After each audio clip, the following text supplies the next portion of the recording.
Hello guys, welcome to coding Roman. तो आज के इस वीडियो पर हम सीखेंगे कि जावास्क्रिप्ट को किस तरह से यूज करते हैं। लास्ट वीडियो पर मैंने आपको डेवलपर कंसोल टूल के बारे में बताया था और डेवलपर टूल किस तरह से होता है क्रोम का, वो देखे थे लास्ट वीडियो पर। इस वीडियो पर हम देखेंगे कि जावास्क्रिप्ट को किस तरह से हम यूज कर सकते हैं और कैसा यूज कर सकते हैं, मतलब कौन सा स्क्रिप्ट टैग कहाँ लगाते हैं, हेड पे, बॉडी पे, या फिर अदर फाइल बनाकर हम किस तरह से जावास्क्रिप्ट का यूज करते हैं, आज की इस वीडियो पर क्लियर करूंगा। तो ये जो वेयर टू का कंसेप्ट है वो आज के इस वीडियो पर हम पढ़ने वाले हैं। तो कहाँ लिखते हैं हम जावास्क्रिप्ट? तो सिंपली हम स्क्रिप्ट टैग के अंदर लिखते हैं, ठीक है। तो जावास्क्रिप्ट जैसे हम HTML लिखने से पहले HTML का टैग बनाते हैं, ठीक है। HTML लिखते हैं, फिर उसके बाद हेड टैग रहता है, फिर उसके हेड टैग के अंदर में टाइटल टैग रहता है, उसके बाद आपका बॉडी टैग आ जाता है, ठीक है। तो ये सारी चीजें रहती है। वैसे ही हम जो है जावास्क्रिप्ट लिखने से पहले उससे हम स्क्रिप्ट टैग के अंदर लिखते हैं, उसके बाद बाकी जो उसका सिंटैक्स रहता है वो सारी चीजें लिखते हैं, ठीक है। फंक्शन क्या होता है, इवेंट्स क्या होता है, हेड टैग, बॉडी टैग, ये सारी चीजें आज की इस वीडियो पर बताने वाला हूँ मैं। तो चलिए हम अपने VS कोड पर चलते हैं और यहाँ पर मैं एक न्यू फाइल बना लूंगा और उसका नाम रख लेंगे हम tut36.html। ओके, ये हमारा 36 ट्यूटोरियल है। तो यहाँ पर मैं रख लूंगा 236.html। सिंपल सा मैं बॉयलर प्लेट यहाँ पर ले लूंगा, ठीक है, यहाँ पर। और HTML का बॉयलर प्लेट है और यहाँ से हम हाउ टू यूज, ठीक है, यूज ऑफ JS यहाँ पर मैं लिख लूंगा टाइटल हमारे, ठीक है। सिंपली यहाँ पर मैं क्या कर लूंगा, एक H3 लिख लूंगा, यहाँ पर यूज ऑफ जावास्क्रिप्ट लिख लेंगे, यूज ऑफ जावास्क्रिप्ट। और सिंपली इसे मैं क्या कर दूंगा, गो लाइव करके इसको रन कर दूंगा। ओके, तो ये हमारी फाइल रन हो चुकी है, यूज ऑफ जावास्क्रिप्ट। ओके, यहाँ पर जो भी हमने लिखे थे H3 पर वो अभी किस वे से या फिर किस किस तरीके से जो है वो जावास्क्रिप्ट को हम लगा सकते हैं वो देखेंगे। पहले हम देखेंगे कि जस्ट बॉडी टैग के ऊपर में अगर हम यहाँ पर लिखता हूँ मैं, ठीक है। सिंपली मैं ऑन लोड पर एक अलर्ट लगाता हूँ यहाँ पर, ठीक है। अलर्ट में रखूंगा हेलो रोमन, ठीक है। तो जैसे ही मेरा पेज रीलोड होगा उसके बाद क्या होगा, एक अलर्ट आ जाएगा, देखो आया। अलर्ट के अंदर हेलो रोमन नहीं आया। ओके, फिर से करते हैं, फिर से कंट्रोल R मारते हैं, देखो आया हेलो रोमन।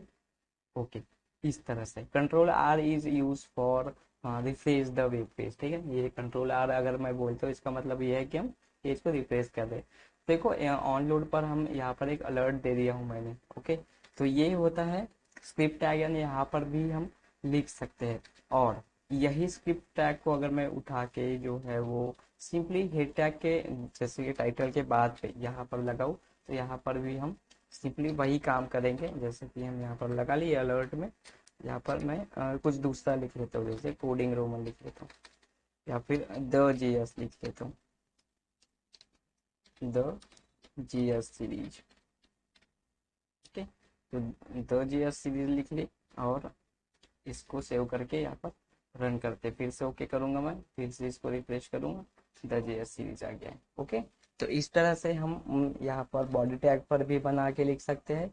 और क्या बोलते हैं, द बॉडी के जो बॉडी टैग क्लोज होता है वहां पर भी हम इसके ऊपर भी लगा सकते हैं, या हेड टैग पर भी जावास्क्रिप्ट का यूज कर सकते हैं। अब हम करेंगे एक्सटर्नल फाइल का यूज, और एक्सटर्नल फाइल पर JS की फाइल बनाएंगे और वहां से इसको कॉल करेंगे, जैसे हम लिंक टैग लगाते हैं CSS का, सेम एज पर। तो क्या करूंगा, उसके लिए एक फोल्डर बनाना पड़ेगा मुझे यहाँ पर। ओके, तो सिंपली एक फोल्डर बनाऊंगा यहाँ पर, न्यू फोल्डर, और यहाँ पर लिख लूंगा, मेरे फोल्डर का नाम रखूंगा मैं JS, जैसे CSS है वैसे JS। ओके, HTML का कोई फोल्डर नहीं रहता, आप बाहर ही भी बना सकते हो। तो इस JS फाइल के अंदर मैं एक फाइल बना लूंगा जैसे कि index.js करके, ठीक है। जैसे हम index.html बनाते हैं वैसे index.js लिखते हैं। अब इसके अंदर हमें स्क्रिप्ट टैग लिखने की जरूरत नहीं है। अगर हम JS वाली फाइल पर काम कर रहे हैं तो हमें स्क्रिप्ट टैग लिखने की जरूरत नहीं है, वो ऑटोमेटिक कॉन्फ़िगर कर लेगा आपका HTML का जो फाइल है वो, कि ये JS की फाइल है, क्योंकि हम .js पहले ही ऑलरेडी इस फाइल पर हम बना चुके हैं, तो स्क्रिप्ट टैग लिखने की जरूरत नहीं है। यहाँ पर मैं अगर लिखूँ डॉक्यूमेंट डॉट राइट, ठीक है, डॉक्यूमेंट डॉट राइट अगर मैं लिख लूँ और उसके अंदर मैं कुछ लिख लूँ यहाँ पर, जैसे कि रोमन, तो सिंपली क्या हो जाएगा, मेरा रोमन प्रिंट हो जाएगा यहाँ पर। ओके, फिर से करते हैं document dot write voice to, यहाँ पर लिख लेते हैं ऐसा, सॉरी इस तरह से, इसको सेव, इसको ओके सॉरी, यहाँ पर हमने गलती कर दी है, क्योंकि डॉक्यूमेंट डॉट राइट तो मैंने लिख लिया, लेकिन इस फाइल को मैंने कॉल नहीं किया वो यहाँ पर। ओके, मैं डायरेक्ट ही चेक कर रहा हूँ, इस फाइल को यहाँ पर हमें जो है वो इंक्लूड करना पड़ेगा। तो इंक्लूड कहाँ कहाँ कर सकते हैं, तो इंक्लूड हम हेड टैग पर करते हैं, नॉर्मली हेड टैग पर करते हैं, बट क्या होता है कि अगर हमारे पास लार्ज फाइल है, बहुत सारी फाइल्स है जो एक ही हेडर से या फिर एक ही फाइल से कॉल हो रही है, तो सिंपली हम उसको बॉडी टैग के ऊपर लगाते हैं। एज अ प्रोफेशनल डेवलपर जो रहते हैं, वो जहाँ पर बॉडी टैग क्लोज होती है उसके जस्ट ऊपर जावास्क्रिप्ट की फाइल लगाते हैं। यानी इससे फायदा ये होता है कि आपकी जो HTML की जो फाइल है ना, या फिर मैं जो बोल सकता हूँ कि आपकी पूरे HTML का कंटेंट लोड होने दो, उसके बाद जो है वो जावास्क्रिप्ट की फाइल को लोड करवाते हैं। तो सिंपली मैं क्या करूँगा, यहाँ पर एक स्क्रिप्ट टैग लिखूंगा, फिलहाल मैं यहीं पर लगा रहा हूँ, मतलब हेड टैग पर ही लगाएंगे। अब ये स्क्रिप्ट में जो है ना, स्क्रिप्ट फाइल लगाने के लिए एक SRC लिखना पड़ता है, ठीक है। ये SRC यानी सोर्स यानी पाथ। ओके, तो यहाँ पर मैं पाथ डालूंगा, जैसे कि मेरा फोल्डर है, तो हमने देखो JS नाम का एक फोल्डर बनाया था, JS फाइल के अंदर में हमारा index.html है, ठीक है। तो इस तरह से हम अपना फाइल को एक्सेस कर सकते हैं, और यहाँ पर हमने ऑलरेडी लिख चुके हैं डॉक्यूमेंट डॉट राइट करके।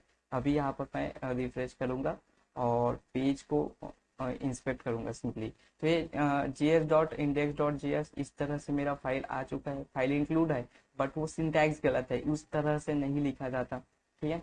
डॉक्यूमेंट डॉट राइट, तो डॉक्यूमेंट डॉट राइट अगर मैं इस तरह से लिखूँ, सॉरी, डॉक्यूमेंट डॉट राइट अगर मैं रोमन लिख लूँ, तो फिर हो जाएगा क्या, देखते हैं। हम तो यहाँ पर प्रैक्टिस करने ही आए हैं। ओके, तो इस तरह से आ चुका है, पहला वाला सिंटैक्स सही था, ठीक है। तो डॉक्यूमेंट डॉट राइट में हम लिख लेंगे, यहाँ पर कुछ दूसरा लिख लो आप, ठीक है। यहाँ पर हम लिख लेंगे कोडिंग रोमन, और इस तरह से कोडिंग रोमन चेंज हो गया है। तो इस तरह से फाइल को इंक्लूड किया जाता है, जैसे कि मतलब स्क्रिप्ट टैग को यहाँ पर, सॉरी, स्क्रिप्ट टैग को यहाँ पर हेड टैग पर इस तरह से इंक्लूड किया जाता है। इस स्क्रिप्ट टैग को आप बॉडी के जस्ट ऊपर भी यहाँ पर भी डालोगे, तो ऑटो सेव रखा हूँ मैंने यहाँ पर, प्रॉब्लम आप ज़्यादा कंफ्यूज नहीं होना कि ऑटो सेव है मतलब लिख लेते हो तो ऑटोमेटिक सेव हो जाता है, ठीक है। तो ये स्क्रिप्ट टैग मैं यहाँ पर भी लगाऊंगा तो सेम काम करेगा वो, ऐसा नहीं है कि ने वो रख लिए तो नहीं काम करेगा, ऐसी बात नहीं है, ठीक है। कोडिंग रोमन ये यहाँ पर भी काम कर रहा है, द यूज ऑफ जावास्क्रिप्ट यहाँ पर और कोडिंग रोमन यहाँ पर। अभी मैं देखो हेड टैग पर अगर मैं लगाता हूँ ना, तो मेरा टेक्स्ट ऊपर चले जाता है, इसके पीछे का रीजन आप मुझे कमेंट सेक्शन पर बताना। ओके, देखो हेड टैग पर लिखा तो यहाँ पर कोडिंग रोमन चले गया, और बॉडी टैग पर लिखा है तो वहां पर चले गया, तो इसके पीछे का आप रीजन बता देना मुझे, ठीक है, क्या होता है, क्यों हो रहा है ऐसा। ओके, तो तो ये हो, तो ये था किस तरह से हम यूज करते हैं जावास्क्रिप्ट का, किस किस वे से हम यूज कर सकते हैं जावास्क्रिप्ट का। तो तीन तरीके देखे हमने, सिंपली एक हेड टैग पर हम जावास्क्रिप्ट का यूज कर सकते हैं, बॉडी के जस्ट नीचे हम इंक्लूड कर सकते हैं। ओके, तो बॉडी के जस्ट नीचे यानी फुटर के जो आपका फुटर रहता है वो वाला पार्ट। ओके, तो आई होप यार समझ में आ गया होगा किस तरह से स्क्रिप्ट टैग का यूज करते हैं, आपको यहाँ पर समझ में आ गया होगा। तो समरी बता देता हूँ मैं आपको कि किस तरह से किए हमने।